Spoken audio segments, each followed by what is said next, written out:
Olá!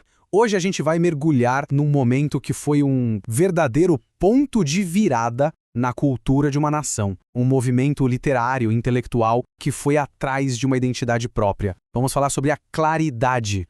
E olha, tudo parte de uma pergunta que é, na verdade, bem profunda, né? Como é que um povo, uma cultura, enfim, uma nação, encontra a sua própria voz? Principalmente quando se está cercado de influências de fora. É essa busca, essa jornada, que está no centro da nossa conversa de hoje. Então, para a gente entender o tamanho da importância da claridade, primeiro a gente precisa dar um passo atrás e olhar o cenário da época. O contexto, sabe?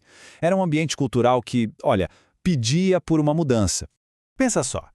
Começo do século XX, em Cabo Verde, a cultura que se via, que se lia, era basicamente importada. A literatura, a arte, tudo seguia o modelo de Portugal.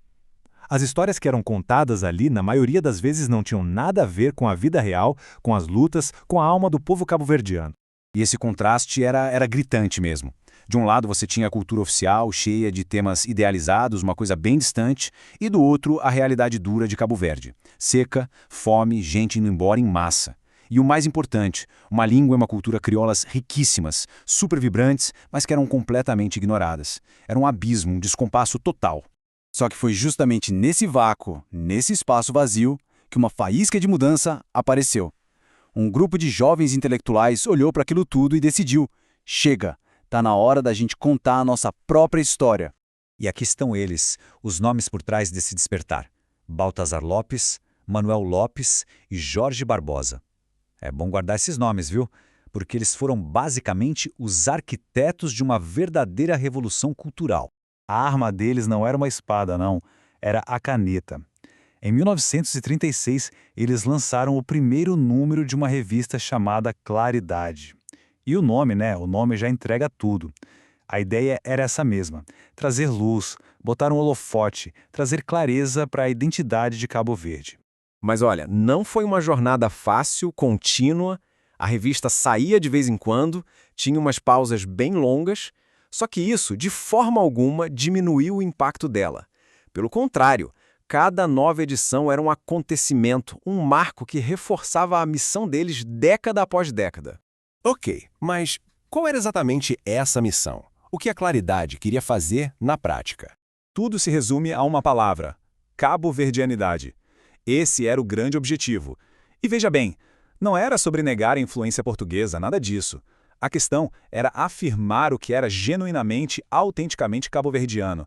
Era quase como uma declaração de nós existimos culturalmente. E como eles fizeram isso? Bom, o método era bem direto ao ponto. Primeiro, focar na realidade social do arquipélago, olhar para dentro de casa. Segundo, abraçar e valorizar tudo aquilo que era único, especialmente a língua crioula. E terceiro, mergulhar fundo, mais fundo mesmo, nas raízes daquele povo para entender de onde eles vinham, quem eles eram. E o impacto da claridade? Ele foi muito além das páginas da revista. O legado que ela deixou, olha, ecoa até hoje. E aqui tem uma coisa muito interessante sobre a filosofia deles, que está toda resumida nessa ideia. Eles acreditavam que, ao serem o mais cabo-verdianos possível, ao expressarem a sua verdade local, eles se tornariam universais. E não é que eles estavam certos. A história específica deles, a particularidade da experiência, acabou se conectando com o mundo todo. Então, para resumir, o legado da claridade é monumental. Porque ela fez algo que é absolutamente essencial. Ela deu uma voz para um povo que estava se procurando, que estava lutando para se ver de verdade, para além daquele reflexo do espelho colonial. E essa voz, ela não se calou. Pelo contrário, ela se transformou na base da identidade cultural moderna de Cabo Verde. É um eco que continua inspirando gerações. E tudo isso deixa a gente com uma reflexão, né? A história da claridade é de Cabo Verde, claro, mas a essência dela é totalmente universal. Então fica a pergunta: que histórias, que realidades que estão aqui, bem perto da gente, ainda estão meio na sombra, só esperando o seu próprio momento de clareza?